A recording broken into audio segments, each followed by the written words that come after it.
My wife's sister lied that I forced myself on her and got her pregnant, and my wife and her family believed her instantly. My wife punched me hard, and her brothers beat me up and destroy my life. I booked a one-way ticket and vanished. Few years later, she finally tracked me down and banged on my door in desperation. You know how they say your life can change in an instant? Yeah, well, they're not kidding. 1 second you're living your best life, thinking you've got everything figured out, and the next second you're staring down the barrel of a nightmare that makes absolutely no sense. It was Tuesday morning, nothing special about it. Hell, it was actually shaping up to be a pretty decent day. The sun was doing that thing where it cuts through the kitchen window just right, hitting those white subway tiles Amira insisted we install last spring. Made the whole place look like something out of those home renovation shows she's always binge-watching. I was standing there at the counter, stirring my coffee with one of those little silver spoons she got from her grandmother, watching the cream swirl around in lazy circles. I'd just gotten back from Murphy's Market down the street. You know, the one with the overpriced organic everything that somehow makes you feel better about your life choices. Had the hazelnut creamer Amira goes crazy for tucked under one arm and a loaf of that fancy oat bread she's been obsessed with lately. The kind that costs $8, but apparently has all these magical health benefits, or whatever. I was actually feeling pretty good about myself, like husband of the year material, because I remembered both items without her having to text me a reminder list like usual. The house was quiet in that comfortable way it gets on weekday mornings. Amira had already left for her yoga class, the one she never misses, rain or shine. Our golden retriever, Chester, was sprawled out on his favorite spot by the sliding door, completely knocked out in that deep sleep dogs do so well. Everything was normal. Everything was perfect, actually. Then came the knock. Not the polite, gentle tap-tap you'd expect from the UPS guy, or maybe Mrs. Henderson from next door bringing over another casserole. This was different. Urgent. The kind of knock that makes your stomach drop before your brain even processes why. I figured it had to be Lila, Amira's little sister, showing up unannounced like she always does. That girl has zero concept of boundaries or calling ahead. She's got this habit of just appearing whenever life gets a little too complicated for her to handle alone. But when I opened that front door, something felt off immediately. The energy was all wrong, like the air before a thunderstorm. Lila was standing there on our welcome mat, the one that says "Home Sweet Home" that we bought at Target last Christmas. But she looked like she'd seen a ghost. Her face was pale as printer paper, and her eyes were wide and glassy, like she'd been crying or was about to start. She had this weird, shaky energy about her that made my skin crawl. And then I saw Amira behind her. My wife was standing there on our own front porch, arms crossed tight across her chest like she was trying to hold herself together. Her lips were pressed into this thin line, trembling slightly, and there was something in her eyes I'd never seen before. Pure, raw fury. The kind that burns so hot it's almost cold. She wasn't looking at Lila. She was looking directly at me, and man, if looks could kill, I would have been 6 feet under right then and there. "Julian," Lila said, and her voice was this weird combination of shaky and determined, like she'd been practicing whatever she was about to say. "We need to talk." I stepped back instinctively, my brain trying to process what the hell was happening. Chester had woken up from all the commotion and was now standing behind me, tail wagging uncertainly because he could sense the tension but didn't understand it. Dogs are smart like that. They pick up on energy way before humans do. "Okay," I said slowly, still holding the coffee mug in one hand. "What's going on?" "Amira, why do you look like?" That's when Lila dropped the bomb that would completely obliterate my entire existence. "Julian forced himself on me," she said, the words tumbling out in a rush like she'd been holding them back for weeks. "And I'm pregnant." The world stopped. I mean, literally stopped. Time froze. The coffee mug slipped from my fingers and shattered against the hardwood floor, sending ceramic pieces and hot liquid everywhere. Chester jumped back with a startled bark. But I couldn't move. I couldn't breathe. I couldn't process what I'd just heard because it was so completely, utterly, impossibly wrong that my brain refused to accept it. "What?" I managed to croak out, but before the word had even fully left my mouth, I felt the sharp sting of Amira's palm connecting with my cheek.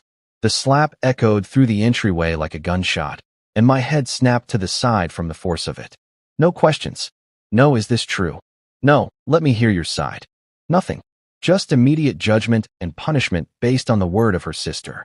The woman I'd been married to for 4 years, the woman who claimed to love me more than anything in this world, had just decided I was guilty without even giving me a chance to defend myself.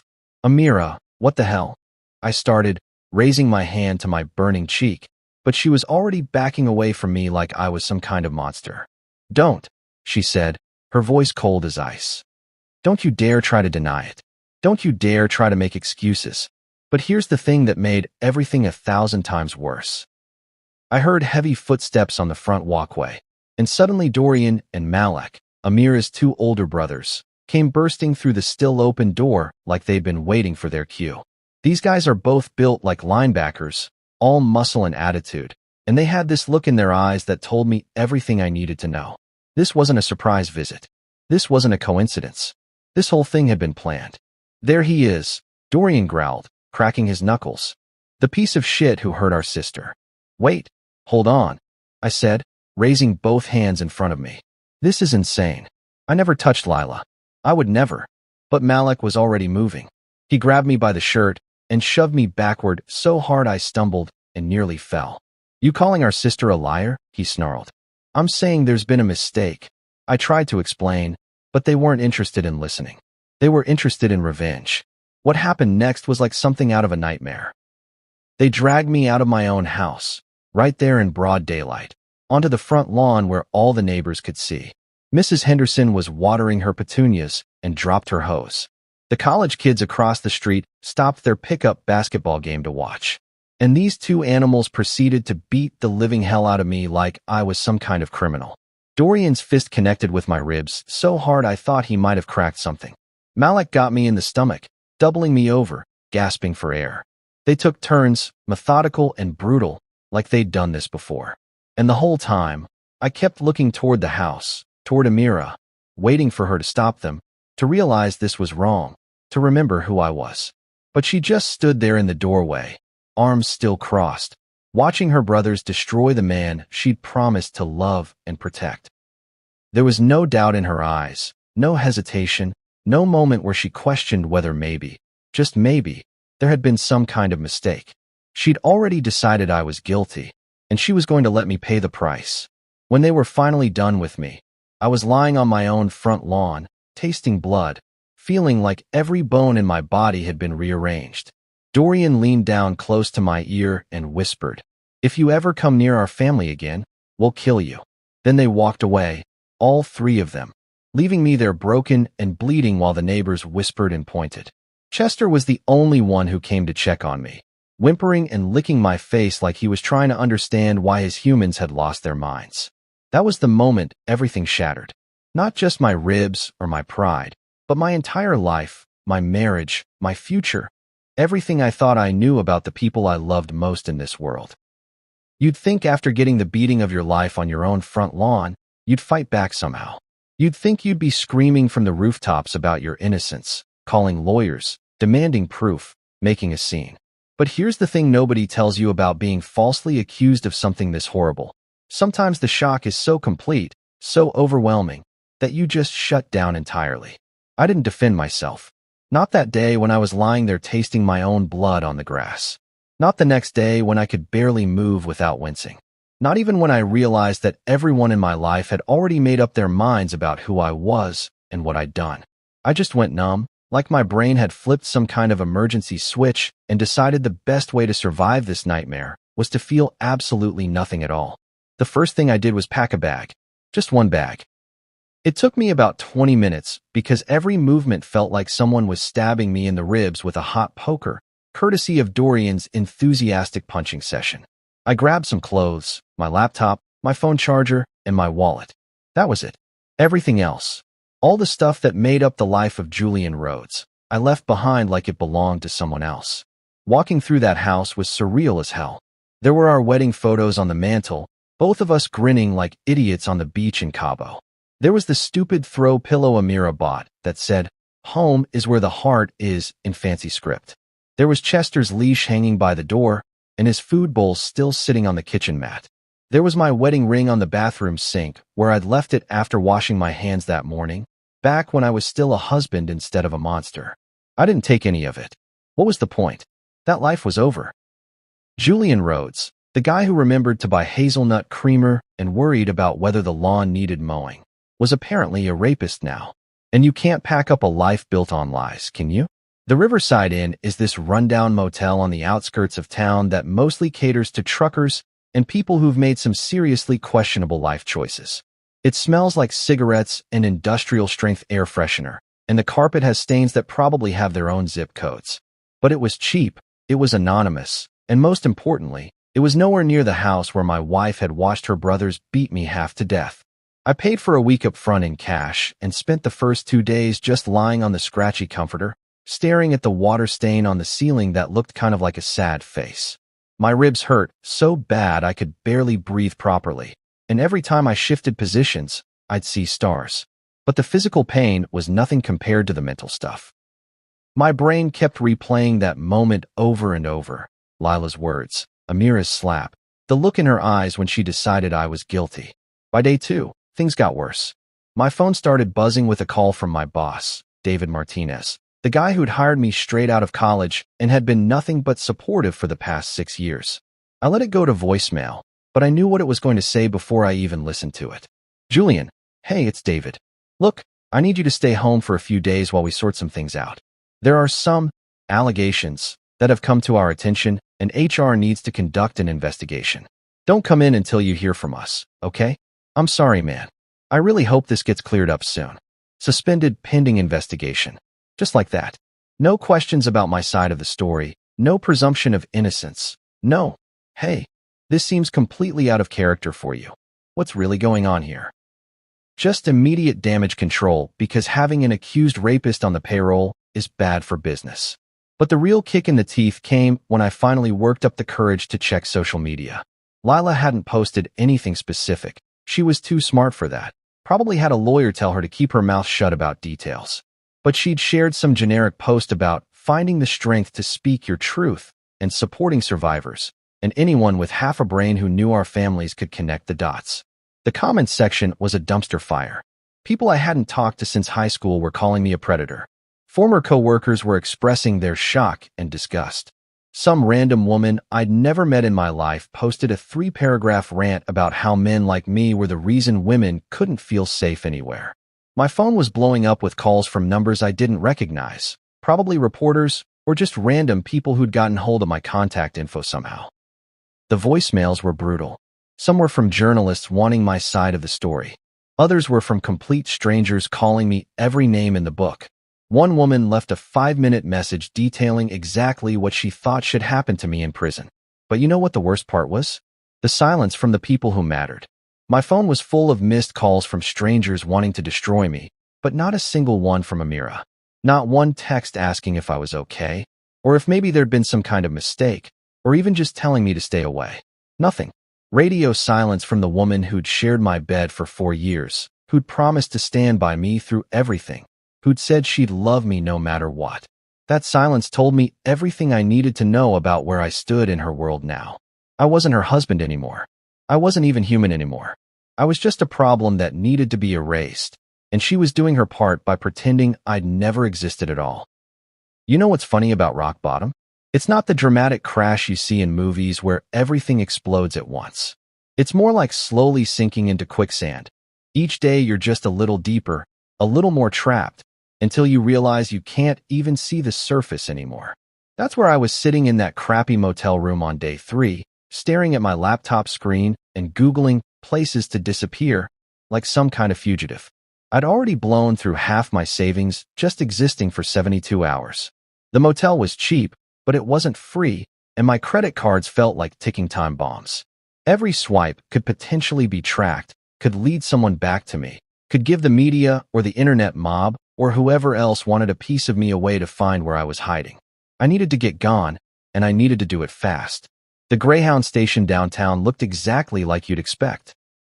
Fluorescent lights that made everyone look like extras from a zombie movie, plastic chairs that had seen better decades, and that distinctive smell of industrial cleaner mixed with human desperation. I bought a ticket to the first coastal town on the departure board whose name I couldn't even pronounce properly. some place called Millhaven up in Maine, about as far from my old life as I could get without leaving the country entirely. The guy behind the counter was this older dude with tired eyes and a 5 o'clock shadow that looked more like a 3-day shadow. He barely glanced at my driver's license when I bought the ticket, just scanned it, and handed me the receipt with all the enthusiasm of someone who'd rather be literally anywhere else. Perfect. The less memorable I was, the better. I paid cash for everything. The ticket, the overpriced sandwich from the vending machine, the bottle of water that cost more than a decent meal should. My wallet was getting thinner by the hour, but paper money couldn't be traced the way cards could. I was thinking like a criminal now, which I guess made sense since everyone already thought I was one. The bus ride took 14 hours, and let me tell you, it was 14 hours of pure psychological torture. Every time we stopped, I half expected to see police cars or reporters, or maybe even Dorian and Malek waiting to finish what they'd started. Every passenger who got on made me paranoid that they might recognize me from whatever news coverage this whole nightmare had generated. I kept my hood up and my head down, pretending to sleep while my mind raced through worst-case scenarios. But somewhere around hour 10, when we were cruising through some nameless stretch of New Hampshire forest, something weird happened. I started to feel like I could breathe again. Not much, just a little, but it was the first time since this whole thing started that my chest didn't feel like it was being crushed by an invisible weight. Maybe it was the distance, or maybe it was just the rhythm of the road, but for the first time in days, I wasn't thinking about Lila's lie or Amira's slap or the sound my ribs made when Dorian's fist connected. When we finally rolled into Millhaven, it was like stepping into a completely different world. This wasn't some tourist trap with fancy seafood restaurants and boutique shops. This was a working town, the kind of place where people minded their own business because they had enough problems of their own to worry about. The buildings were weathered and practical, the harbor was full of actual fishing boats instead of pleasure crafts, and everyone I saw looked like they'd earned their living with their hands. I found a room to rent from this classified ad posted on a bulletin board at the general store. It was in the back of a house owned by an old woman named Mrs. Kowalski who asked exactly 2 questions. You got first month's rent? And you gonna cause trouble? When I answered yes to the first and no to the second, she handed me a key and told me the Wi-Fi password. That was it. No background check, no references, no long conversation about my life story. Just business. The room was small and simple. A bed, a dresser, a desk, and a window that looked out over the harbor. It smelled like old wood and sea salt, and the walls were thin enough that I could hear Mrs. Kowalski's TV through the floor. But it was clean, it was private, and most importantly, it was mine. For the first time in my adult life, I was living somewhere that had absolutely no connection to my past. That's when I made the decision that would define the next chapter of my existence. I was standing at that window, watching fishing boats come in with the evening tide, when I saw a keychain in the general store window that just said Mason in simple block letters. I don't know why, but something about that name felt right. It was solid, unpretentious, the kind of name that belonged to someone who worked with his hands and didn't complicate things. Julian Rhodes was a guy who got accused of rape and had his life destroyed. But Mason? Mason was nobody yet. Mason had no history, no baggage, no wife who'd watched her brothers beat him bloody. Mason was a clean slate, and for the first time since this nightmare began, that felt like exactly what I needed to be. Time moves differently when you're nobody. I'm not talking about some philosophical bullshit here. I mean, it literally moves different. When you don't have meetings to attend or people expecting you to be somewhere, when your phone isn't buzzing with notifications and your calendar isn't color-coded with obligations. I'd been Mason for about 3 weeks when I met Eli down at the harbor. This old guy, maybe 70-something, with hands like leather and a voice that sounded like he'd been gargling gravel for decades. He was standing next to this beat-up fishing boat called Second Chance, trying to untangle what looked like about a mile of nets that had gotten twisted up in some kind of nightmare knot situation. "You know anything about knots, son?" he asked when he saw me watching from the dock. I shrugged. A little. Which was true. Julian Rhodes had been pretty decent with knots back in his Boy Scout days, but that felt like another lifetime now. "Need some help then?" Eli said, not really asking. "These nets ain't gonna fix themselves, and my arthritis is acting up something fierce." That's how I ended up spending my first real day as Mason knee-deep in fishing gear, learning the difference between a bowline and a clove hitch all over again. Eli paid me $50 cash and asked if I wanted to come back tomorrow. I said yes without even thinking about it. It felt good to have something to do with my hands, something that had nothing to do with computers or meetings or any of the stuff that used to define my existence. Eli became my first real connection in Millhaven. He didn't ask a lot of questions, which I appreciated more than he probably knew. He'd just show up every morning around 6, hand me a thermos of coffee that was strong enough to wake the dead, and put me to work on whatever needed doing. Some days it was nets, other days it was scraping barnacles off the hull or fixing the engine or hauling gear around the dock. The work was hard as hell. My back ached constantly for the first month, and my hands were covered in cuts and calluses that made typing on my laptop feel weird. But there was something satisfying about it, something pure. When you spend 8 hours fixing a net, at the end of the day you've got a net that works. It's simple math, no politics or office drama or performance reviews. Just honest work for honest pay. After a couple of months, word got around that the new guy, Mason, was pretty handy with tools and didn't mind getting dirty. Mrs. Patterson needed help fixing her dock after a storm wrecked half the support posts. Jimmy Castellanos wanted someone to re-shingle his roof before winter hit. Sarah Chun had a fence that was falling apart and needed to be rebuilt from scratch. I said yes to all of it, partly because I needed the money. My savings were disappearing faster than I'd hoped, but mostly because staying busy kept my head quiet. When you're focused on whether a board is level or if you've got enough shingles to finish a section, you don't have time to think about the life you left behind or wonder if your wife ever thinks about you or imagine what people are saying about you back home. That's when I started getting into the website stuff. Sarah Chun owned this little flower shop called Bloom and Grow, and she mentioned one day that she'd been wanting to set up online ordering but had no clue how to make it happen. Her current website looked like something from 1995, just a basic page with her address and phone number. I could help you with that, I said, surprising myself. I hadn't touched any serious web design since getting suspended from my old job, but it's not like you forget how to code overnight. Sarah's eyes lit up. Really? How much would something like that cost? I threw out a number that was probably way too low, $300 for a complete redesign with e-commerce capability. But I wasn't trying to get rich here. I just wanted something to do in the evenings when the physical work was done and my brain started wandering into dangerous territory. Building Sarah's website felt like putting on an old, comfortable shirt. My fingers remembered the keyboard shortcuts, the logic of clean code, the satisfaction of solving problems one function at a time. But it was different now, simpler somehow. I wasn't trying to impress anyone or climb any corporate ladders. I was just making something that worked for someone who needed it. When I launched the site, Sarah was so excited she literally squealed. "Mason, this is incredible. It looks so professional." She paid me in cash and immediately started telling everyone she knew about the guy who could build websites. That led to more requests. The hardware store wanted to modernize their inventory system. The local diner needed a website that could handle online reservations. Even the town's small law office wanted help setting up a digital filing system. I started a little side business under the name M. Reeves Design, using my new identity and my mother's maiden name, just to be safe. I bought a used laptop from the pawn shop and a spiral notebook where I sketched out designs and wrote reminders to myself. Simple stuff, nothing fancy, but it worked. For the first time since this whole nightmare started, I was building something again instead of just surviving. I had a routine, I had work that mattered to people, and I had a name that didn't make me flinch when someone said it out loud. Mason Reeves was becoming real, one website and one fixed dock at a time. 3 years. That's how long I'd been Mason Reeves, living in this little coastal town where nobody gave a damn about my past because everyone was too busy dealing with their own present.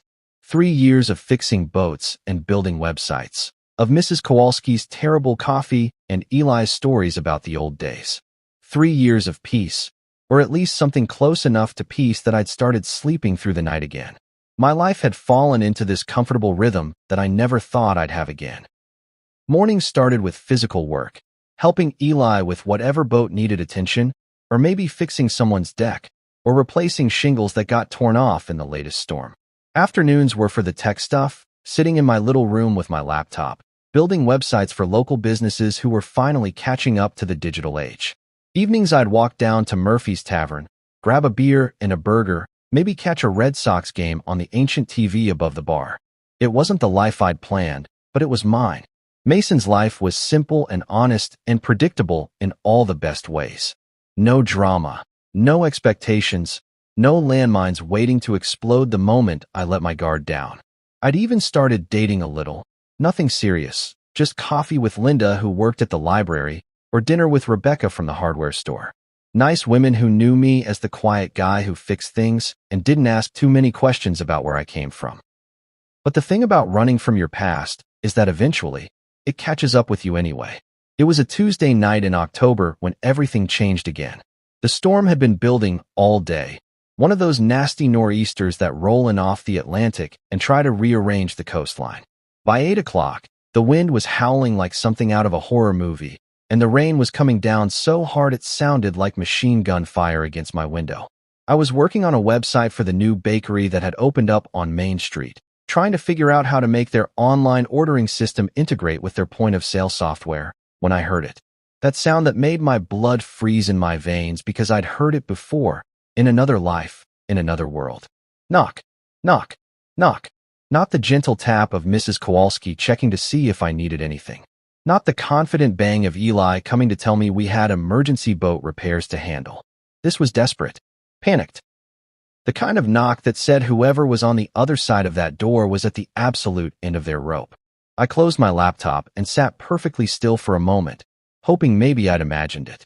Maybe it was just a tree branch hitting the side of the house, or debris flying around in the storm. But then it came again, more insistent this time, and I heard something that made my heart stop completely. "Julian, please, it's me." That voice. Jesus Christ, that voice. I hadn't heard it in 3 years, but I would have recognized it anywhere, even distorted by wind and rain and whatever desperation had driven her to my door in the middle of a storm. Amira, my wife, my ex-wife, the woman who'd watched her brothers beat me bloody and then erased me from her life like I'd never existed. I sat there for what felt like hours, but was probably only about 30 seconds, my mind racing through 1,000 different scenarios. How had she found me? What did she want? Was this some kind of setup? Were Dorian and Malak waiting in the shadows, ready to finish what they'd started? But then she spoke again, and there was something in her voice that cut through all my paranoia and fear. "Please, Julian. I know you're in there. I can see the light under the door." She sounded broken. Not angry. Not accusatory, not like the woman who'd slapped me across the face 3 years ago. Just broken, like someone who'd been carrying a weight so heavy it had finally crushed something inside her. I stood up slowly, my legs feeling like they were made of concrete. Every step toward that door felt like walking toward the edge of a cliff. This was it, the moment when Mason Reeves's carefully constructed life either survived or got blown apart all over again. I opened the door slowly, just a crack at first, and there she was. Amira, soaked to the bone, her dark hair plastered to her head, her clothes clinging to her shivering body. But it was her eyes that hit me the hardest. They were hollow, red-rimmed, like she hadn't slept properly in weeks, maybe months. She looked like a ghost of the woman I'd once loved more than anything in the world. "Hi," she said quietly, and her voice was barely audible over the storm. I didn't invite her in. I didn't say anything at all. Instead, I walked over to my desk, opened the drawer where I kept my most important possessions, and pulled out a small USB drive. The one I'd taped to the back of my notebook 3 years ago and hadn't looked at since. The one containing the only evidence I had that might prove my innocence. I walked back to the door and held it out to her.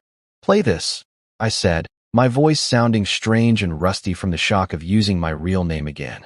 "Come back tomorrow, if you still want to talk." She took the drive with trembling fingers, staring at it like it might explode. "Julian, tomorrow," I said, and closed the door. I spent that night sitting by my window, watching the storm tear apart the harbor, my heart pounding so hard I thought it might burst. After 3 years of peace, the past had finally caught up with me, and I had no idea what tomorrow would bring. I didn't sleep, not even a little bit. I just sat in that chair by the window, watching the storm slowly exhaust itself against the harbor, replaying every second of seeing Amira at my door. By morning, the wind had died down to occasional gusts, and the rain had turned into that light drizzle that makes everything look gray and washed out. Perfect weather for the conversation I was about to have. She showed up at exactly 9 o'clock, like she'd been waiting somewhere nearby for what she thought was an appropriate time to knock on someone's door. This time when I opened it, she looked different, still hollow, still broken, but there was something else in her eyes now. Knowledge. The kind of heavy, terrible knowledge that changes everything you thought you knew about the world. I listened, she said, her voice barely above a whisper. I nodded and stepped aside to let her in. I know. She walked into my little room like she was in a museum, looking around at the simple furniture, the laptop on the desk, the fishing gear in the corner that Eli had lent me. Everything about this place screamed ordinary, working class, nothing like the life we'd built together back when we were Julian and Amira Rhodes, when we thought we had everything figured out. This is where you've been living? She asked, and there was something in her voice I couldn't quite identify. Not judgment, exactly. Maybe just sadness. It's home, I said, which surprised me because I hadn't realized that's how I felt about this place until the words came out of my mouth. She sat down on the edge of my bed, the only other place to sit besides my desk chair, and put her face in her hands. Her shoulders started shaking, and I realized she was crying. Not the angry, frustrated tears she'd shed sometimes during our marriage when we'd fight about stupid stuff like whose turn it was to do the dishes. These were the deep, body-wrecking sobs of someone whose entire world had just collapsed. I destroyed you, she whispered through her fingers. I stayed standing by the window, keeping distance between us. Physical and emotional. Yeah, I said. You did. Why didn't you tell me about the recording? She asked, finally looking up at me with those red, swollen eyes. I stared out at the harbor, watching the fishing boats head out for their morning runs. Eli's boat was among them. He'd probably been wondering where I was, since I usually helped him prep the nets before he went out. But this conversation was more important than nets, even if I wished it wasn't happening at all. Because it wouldn't have changed what you did, I said finally. You didn't ask me once. You didn't say, Julian, is this true? Or Julian, what happened? Or even Julian, I need to hear your side of this. You just slapped me and watched them beat me. She flinched like I'd hit her. I was so angry. You were so ready to believe the worst about me. I corrected. Your sister said I raped her, and you didn't even hesitate. Not for 1 second. That tells me everything I need to know about what you really thought of me, deep down. That's not fair, she said, but her voice lacked conviction. Isn't it? I turned to look at her then, really look at her. Amira, we were married for 4 years. 4 years of sleeping in the same bed, sharing meals, talking about having kids someday, planning our future together. And when the moment came where you had to choose between believing your husband or believing an accusation with no proof, you chose the accusation. In about 2 seconds flat. She was quiet for a long time, just sitting there staring at her hands. Finally, she said, do you hate me? That question hung in the air between us like smoke. I thought about it, really thought about it. Did I hate her? 3 years ago, absolutely. 3 years ago, I would have burned down half of Massachusetts just to make her feel a fraction of the pain she'd caused me. But now? No, I said, and meant it. Hate takes energy, and I don't have any left for you. The words hit her like a physical blow. She actually recoiled, pressing her back against the wall. That's worse, she said. That's so much worse than hate. Maybe, I said, but it's honest. She stood up then, wiping her eyes with the back of her hand. I came here to apologize. To try to make things right somehow. There's no making this right, I told her. There's no going back to who we were. Julian and Amira Rhodes are dead, Amira. You killed them 3 years ago when you decided I was a monster without giving me a chance to prove I wasn't. So what now, she asked. I shrugged. Now you go back to your life, and I keep living mine. Simple as that. What if I don't want to go back? She said quietly. What if I want to stay here, try to earn your forgiveness somehow? I looked at her for a long moment. This woman who had once been the center of my universe, who had promised to love me through everything, who had thrown me away the moment it became inconvenient to believe in me. You can't earn something that doesn't exist, I said. I don't forgive you, Amira. I don't hate you either, but I sure as hell don't forgive you. What you did to me, watching me get beaten, letting everyone believe I was a rapist, never once questioning whether maybe you'd made a mistake. That broke something in me that can't be fixed. She nodded slowly, like she'd expected that answer but hoped for a different one. I understand, she said. Do you? I asked. Because understanding and accepting are two different things. She walked toward the door, then stopped with her hand on the knob. For what it's worth, she said without turning around, I'm sorry. I'm sorrier than I've ever been about anything in my entire life. I know, I said, but sorry doesn't bring back the dead. You know what's funny about the internet? It's got the attention span of a goldfish and the memory of an elephant, all at the same time. 3 years ago, I was the villain in everyone's favorite outrage story. 3 years ago, people who'd never met me were calling for my head on social media. But apparently, all it takes is one little audio file to flip the script completely. I found out about it from Eli, of all people. I was down at the harbor helping him repair some storm damage from the nor'easter when his grandson Tommy came running down the dock with his phone in his hand, looking like he'd just witnessed a miracle or maybe the apocalypse. Gramps, you gotta see this, Tommy said, breathing hard from running. That story about the guy who got falsely accused? It's everywhere. Someone posted proof that the sister was lying the whole time. Eli looked at me with those sharp old eyes of his. He'd never asked about my past, but I had a feeling he'd figured out more than he let on. Small towns are like that. People notice things, even when they're polite enough not to mention them. That's so, Eli said casually, but he was watching my face. Tommy was already pulling up whatever he'd found on his phone. Yeah, look at this. Someone posted this anonymous thing with an audio recording of the sister admitting she made the whole thing up. She's laughing about it, talking about how she hated how perfect everyone thought Julian was. It's brutal, man. The internet is losing its mind. My hands went numb. Just completely numb, like all the blood had drained out of them. After 3 years of silence, after building this whole new life as Mason, the truth was finally coming out. And I had no idea how to feel about it. Let me see that, Eli said, taking the phone from his grandson. He listened for about 30 seconds, then handed it back. Well, I'll be damned. Poor bastard.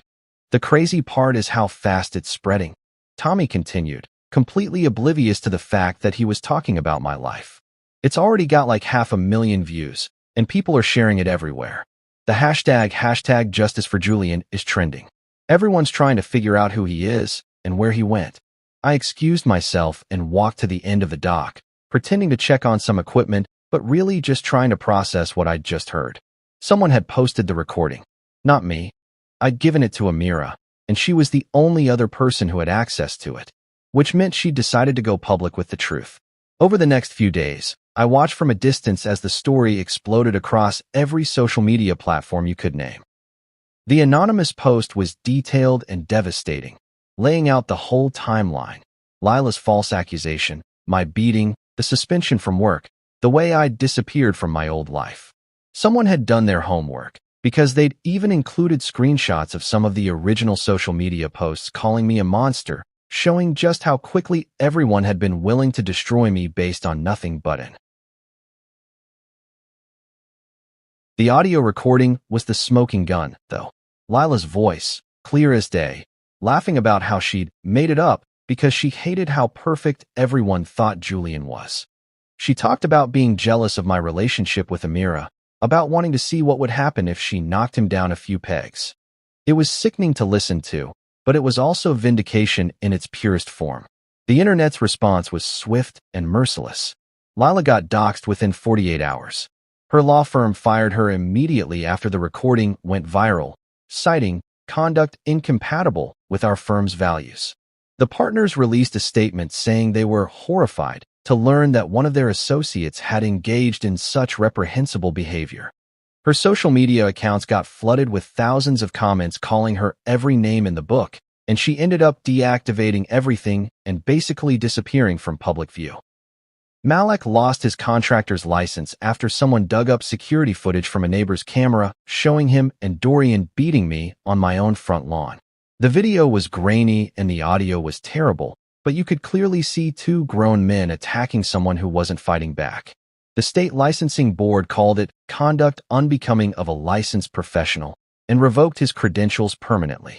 Dorian had it even worse. As a high school football coach, he was supposed to be a role model for kids. When the video of him participating in what the local news called a vigilante attack went public, the school district didn't even wait for an investigation. They fired him the same day, and the story made headlines in the education section of every major newspaper in the state. Coach fired for assault was trending on Twitter for 3 days straight. But the person who really got destroyed was Amira's mother, Sahar. Someone had screenshotted her early social media posts from 3 years ago, including one particularly damning comment where she'd written, "Some men hide evil behind charm. Thank God the truth came out before he could hurt anyone else." The irony was brutal, and the internet wasn't about to let her forget it. Sahar had been on the board of directors for a women's shelter, a position she'd held for over a decade and was genuinely proud of. When the screenshots started circulating, showing how quickly she'd been willing to condemn an innocent man, the other board members asked for her resignation.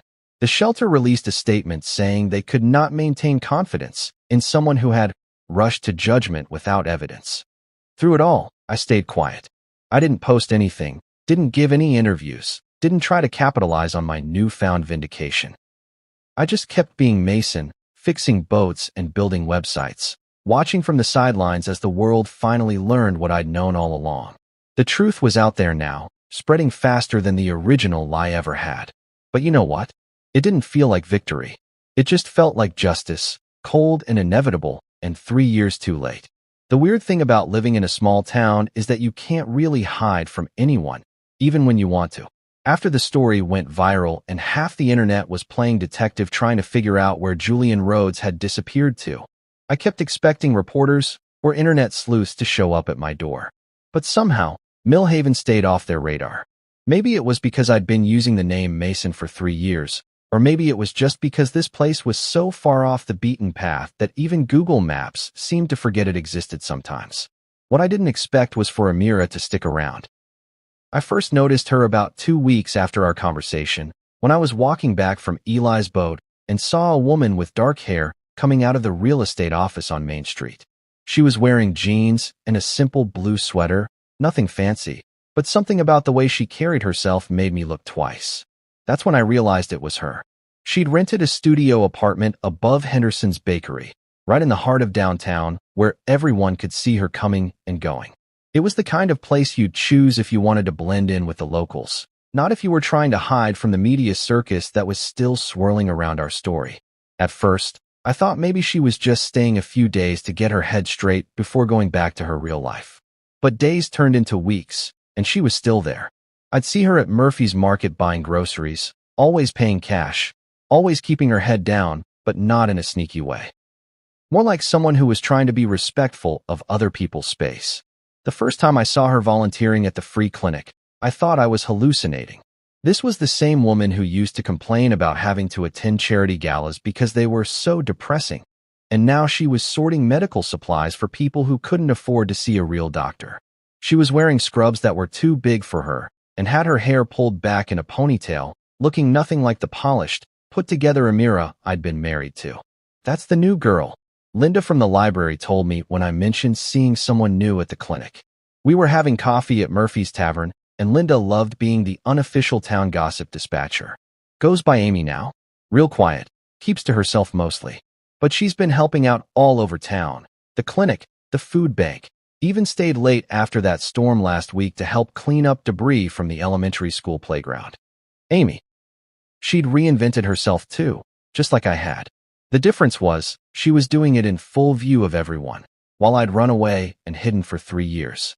I started noticing her everywhere after that, helping Mrs. Chun load heavy bags of mulch into her truck, staying after closing time at the animal shelter to walk dogs that hadn't gotten enough exercise during the day, sitting with old Mr. Patterson on his porch when his daughter couldn't visit, just keeping him company while he rambled about the weather and his late wife.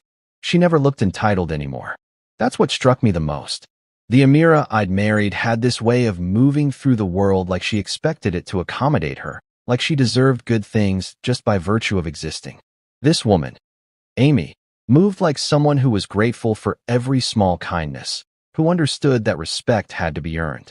One evening in late November, I was sitting on the pier watching the sunset when she appeared beside me. Not close enough to invade my space, but close enough that I could smell her shampoo. Something different from what she used to use, something simpler. "Thank you," she said quietly, not looking at me. "For what?" I asked, though I had a pretty good idea. for not exposing me when you could have. She was staring out at the water, watching a lone seagull dive for fish.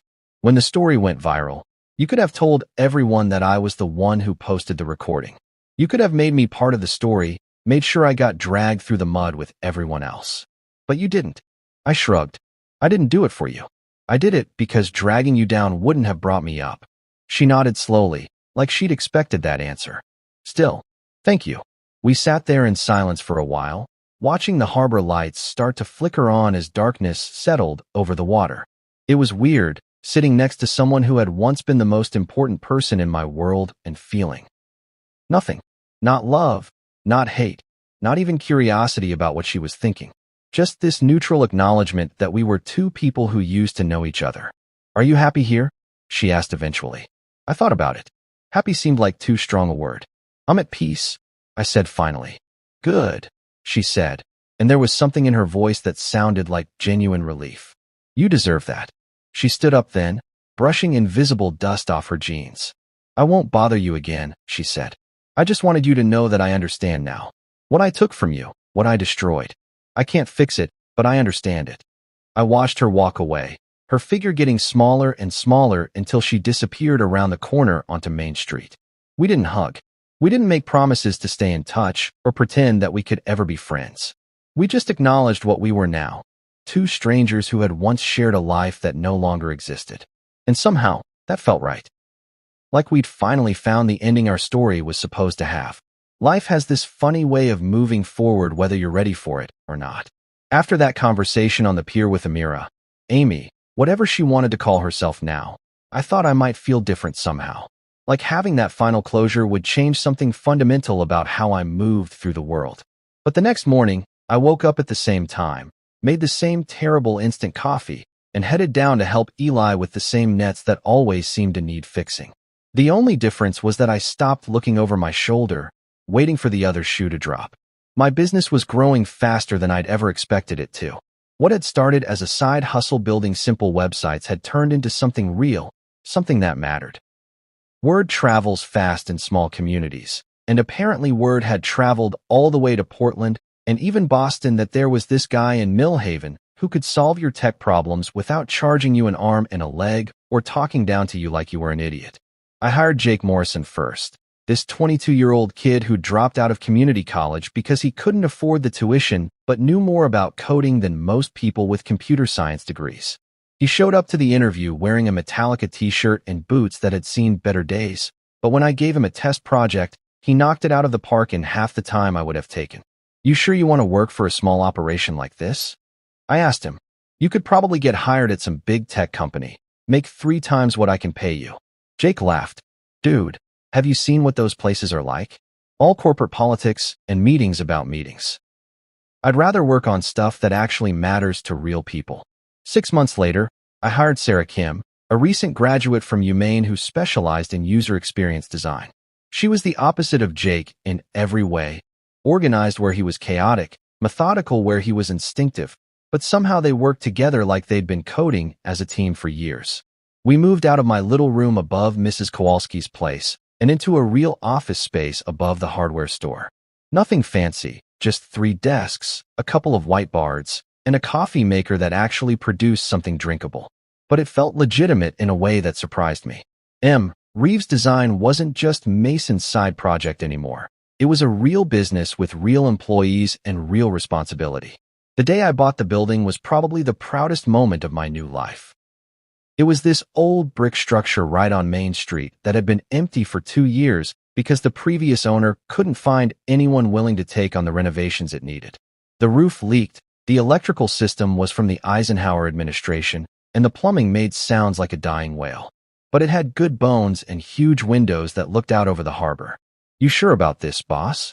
Jake asked as we stood in what would become our main workspace, listening to water drip into strategically placed buckets. Nope, I said, but I'm sure about what it could be. It took us 4 months to make the place habitable, working evenings and weekends while still keeping up with our client work. Eli helped with the heavier construction stuff, teaching me more about carpentry than I'd ever thought I'd need to know. Even Mrs. Kowalski showed up one Saturday with sandwiches and unsolicited advice about paint colors. The day we removed the last bucket and turned on the lights in our fully renovated office, Sarah actually started crying. "This is so cool," she said, wiping her eyes. "We built this. Like, literally built it." That's when I knew we'd turned a corner. This wasn't just about surviving anymore, or hiding from my past, or proving that Mason Reeves could exist independently of Julian Rhodes. This was about creating something meaningful, something that would outlast whatever personal drama had brought me here in the first place. Professor Williams from the community college reached out in the spring, asking if I'd be willing to give a talk to her entrepreneurship class about building a business from scratch. "The students would really benefit from hearing your story," she said. "Starting over, finding your niche, building something sustainable in a small market." I agreed, though I was nervous as hell about standing in front of a room full of people and talking about myself.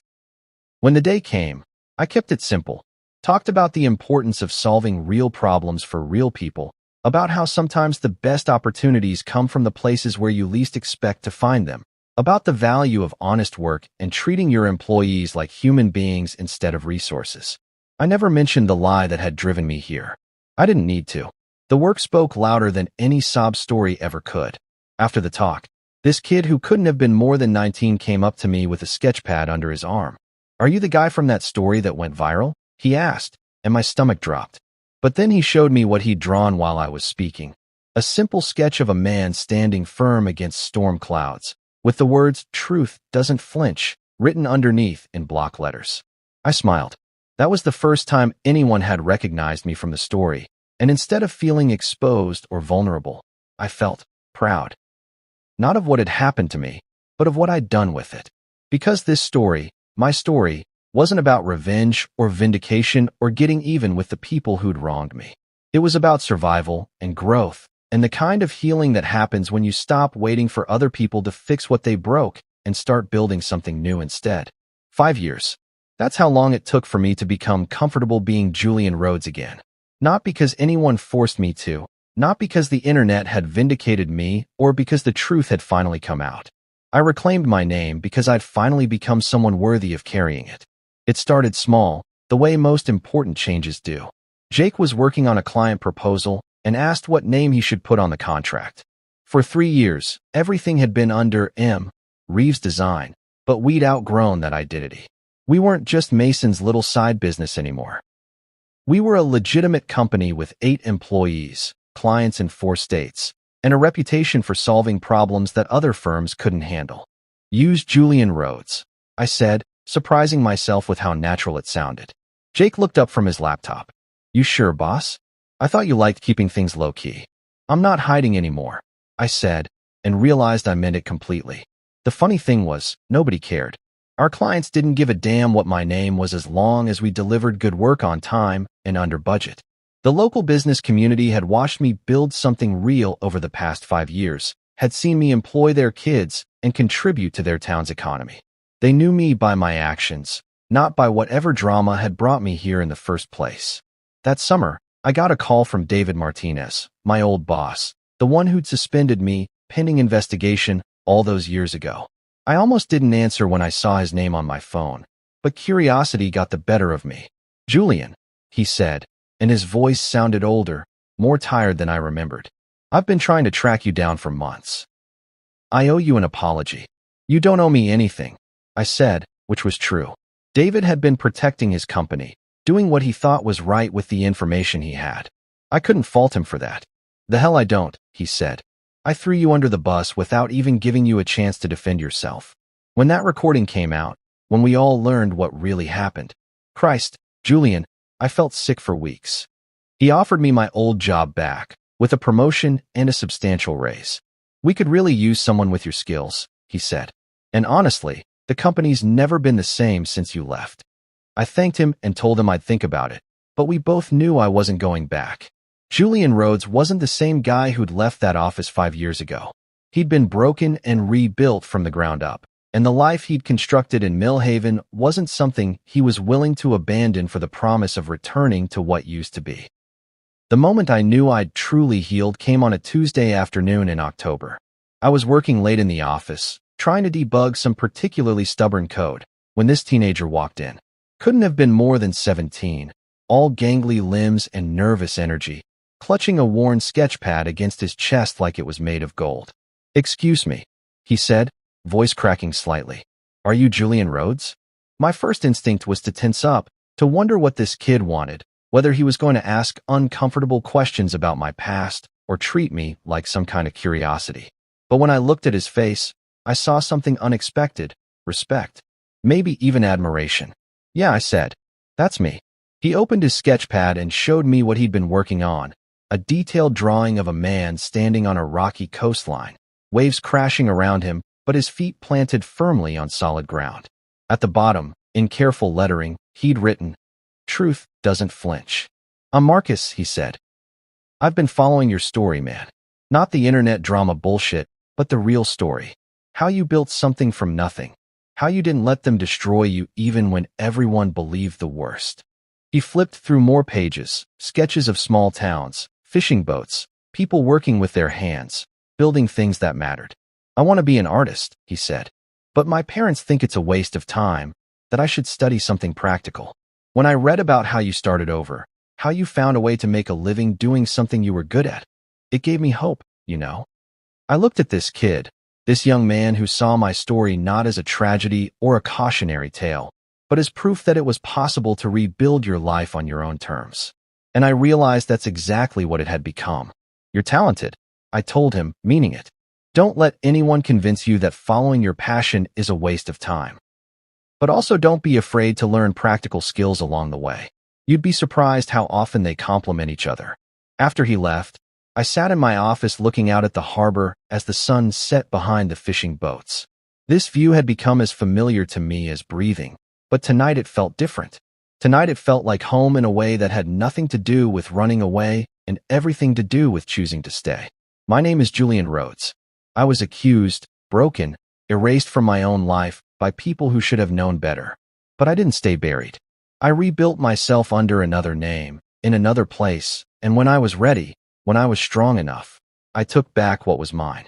I live now not for their apologies, but for the man I became in spite of them.